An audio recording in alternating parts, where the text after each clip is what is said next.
Thanks, guys. Well, a group of hackers figuring out how to remotely hack into a vehicle and control it from far away. And the family of an American citizen now has to turn to the UN to try to bring his brother home. Plus, he went to Africa during the Ebola crisis and then contracted it himself. Dr. Kent Brantley used his own body to save others, and he joins me to share his story. I'm Martha MacCalum in for Gretchen, and the real story starts now.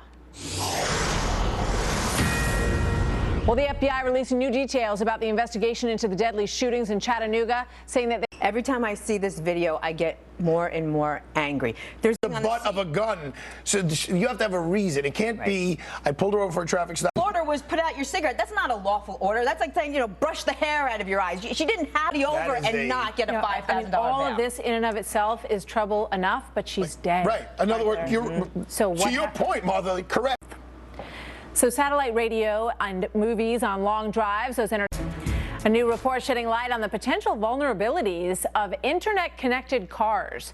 Wired magazine hiring a couple of hackers to break into the infotainment system in a Jeep Cherokee, doing everything from controlling the radio to cutting the brakes in the car. Fox Business Network study.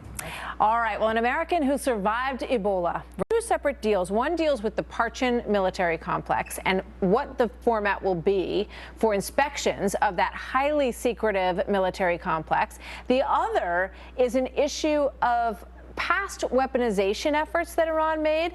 And we know that John Kerry said, we're not going to worry about past weaponization. That's not part of our deal. But now it is part of another separate deal that was made between Iran and the IAEA. Should we be concerned about these separate deals? Of course, because both of they're going to do now in terms of how they skirted around arrangements last time in order to weaponize. Why would John Kerry have said that he didn't think that was relevant to the deal? Central to all of it. I mean, So let's go check in with Shepard Smith. So we've got breaking news about a police officer who was shot and killed in the line of duty, and it happened just this morning. There's a suspect on the loose. We'll bring you the latest. With you and with this disease, and I remember when you came back thinking, this is not going to end well for this poor guy, and he's such a good man, and he's given so much of his time, and he's in the middle of this horrible situation. How did you survive? We never could have imagined that this had happened, and I think I still would have picked him anyway. So your plasma, because you were able to, your body was strong enough to. They were willing to try, and I was willing to donate my plasma. Did sustain us through what's been the most difficult experience. Dr. Brantley and Amber, thank you for sharing your story. So today we have a very tragic story as well. An officer has lost his life in the. Quick break, and we'll be right back with more.